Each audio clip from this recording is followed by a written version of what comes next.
సుమన్ టీవీలో మీ personal and business promotions కోసం కింది నెంబర్కి కాంటాక్ట్ చేయండి. ఎస్, ప్రస్తుతం నక్షత్ర గారి తల్లి కూడా ఉన్నారు. వారి మదర్తో కూడా ఒకసారి మాట్లాడే ప్రయత్నం చేద్దాం. ఈ ఇష్యూ మీద అంటే వీళ్ళు నోటీస్కి వచ్చిందా, ఆ అల్లుడితో మాట్లాడే ప్రయత్నం గతంలో ఏమన్నా చేశారా, రాజీ లాంటి ప్రయత్నాలు ఏమన్నా జరిగాయా, అసలు ఆమెతో మాట్లాడదాం. నమస్తే అండి. నమస్తే అండి. మేడం, లవ్ మ్యారేజ్ చేసుకున్నారు కదా, ఈ విషయాన్ని మీకు ముందుగా మీ కూతురు ఏ విధంగా కన్విన్స్ చేశారండి? మంచి వ్యక్తి అనే చెప్పుంటారు, బట్ ఇప్పుడు చూస్తుంటే అలాంటి వ్యక్తి, అలాంటి అంటే తను ఉమనైజర్తో ఇప్పుడు ఎంత వెంకటేశ్వర స్వామి ఇబ్బంది పడుతుందో మాలేసుకొని మీరే ఫేస్ వచ్చేవాడండి. చేస్తున్నారు. వెంకటేశ్వర స్వామి మాలేసుకొని వచ్చేవాడండి. ఓకే. అంటే నా ఇంత పెద్ద మనుషుల్ని నేను అంటే వెంకటేశ్వర స్వామి టెంపుల్ లో చెప్పారు, నువ్వే నా భార్య అవుతావని పంతులు గారు చెప్పారు. అందువల్ల వెంకటేశ్వర స్వామి మాలేసుకొని నాకు మా అమ్మగారు మా నాన్నగారికి చిన్నప్పుడే విడిపోయారు, నేను మాట్లాడతారు దగ్గర ఉన్నాను, ఆవిడ నాకు చాలా టార్చర్ పెట్టారు. ఎలా అంటే ఒక సింపతి మా నుంచి బాగా ఫస్ట్ ఇచ్చేస్తున్నారండి.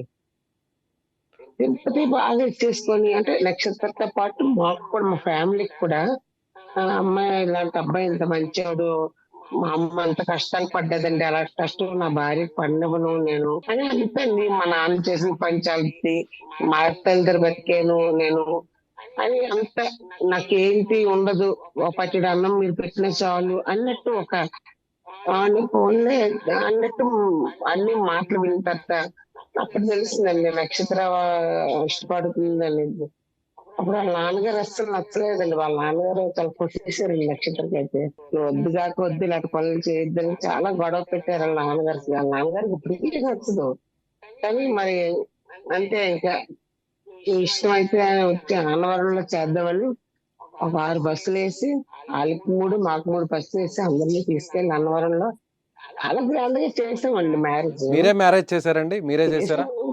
కట్న కానుకలు ఎంతవరకు ఇచ్చుంటారు సుమారుగా? వాళ్ళ సొంత మదర్ చెప్తున్నారు, మీరు ₹1,00,00,000 దగ్గర పెట్టి ఉంటారమ్మా వాడికి, మాకు తెలుసు కదా. సొంత మదర్ కళావతి గారు ఆవిడ పేరు. వాళ్ళ ఇంట్లో వాళ్ళే.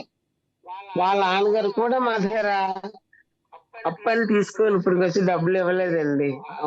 ఏదో అవసరానికని 1,50,000 వరకు తీసుకున్నారండి, రూపాయి ఇవ్వలేదు.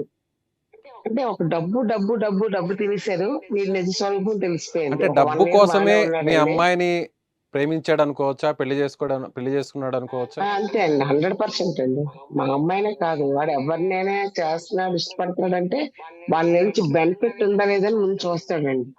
వీళ్ళు బాగా పెట్టుబడి పెట్టగలరు అంటే వాళ్ళు ఎలాగనే వాడు వాడు మాటలు చాలా ఇదిగా మేకవల్లి పులి అంటారు కదండి, ఆ టైపు ఎలాగైనా గ్రిప్ లోకి తీసుకుంటాడండి అవతల వాళ్ళని. మీరు ఎప్పుడైనా నచ్చ చెప్పే ప్రయత్నం చేశారా అతనికి? బ్యాక్గ్రౌండ్ ఉంది, ఆ అమ్మాయికి బాగా డబ్బులు ఉన్నాయి, కానీ ఇప్పుడు గోదావరి సైడ్ రాజమండ్రి సైడ్ అమ్మాయి వంశీధర్ ప్రజ్ఞాత అమ్మాయి పేరు, తారాన్ని కూడా పిలుస్తారు.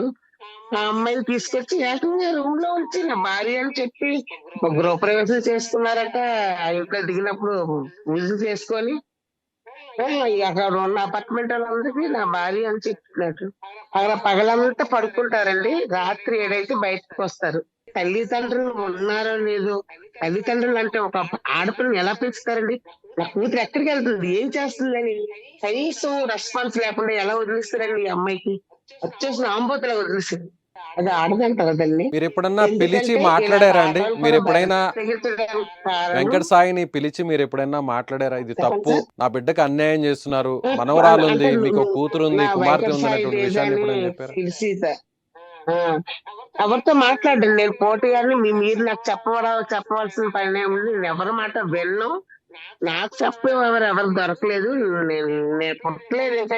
సో నక్షత్ర ఒకటే ప్రశ్నిస్తున్నారు, నాకు ఈ అన్యాయం జరగడానికి, నిజంగా నా భర్త ఈ విధంగా తయారవడానికి కోర్టులు తీసుకుంటున్నటువంటి నిర్ణయాలే, అడల్టరీని లీగల్ చేయడం వల్లే ఈ విధంగా నాలాగా చాలామంది బాధితులు ఇప్పుడు రోడ్డు మీద పడుతున్నారని చెప్పి ఆమె ఆవేదన వ్యక్తం చేస్తున్నారు. అలాగే నక్షత్ర తల్లి కూడా నిజంగా నా బిడ్డకు ఎంతో అన్యాయం చేశాడు, తనకు మనవరాళ్ళు ఉన్నప్పటికీ కూడా ఆ బిడ్డ భవిష్యత్తు ఏంటి అనేటువంటి విషయం ఇప్పుడు ప్రస్తుతం అందరికి కూడా ఆలోచింపజేసే విధంగా ఉందని ఆమె చెప్తున్నారు. అయితే ప్రస్తుతం నక్షత్ర లాంటి జరిగినటువంటి అన్యాయం మరొకరికి జరగకుండా ఖచ్చితంగా కోర్టులు కూడా నిర్ణయాన్ని మార్చుకోవాల్సినటువంటి అవసరం ఎంతైనా ఉంది. Thank you so much.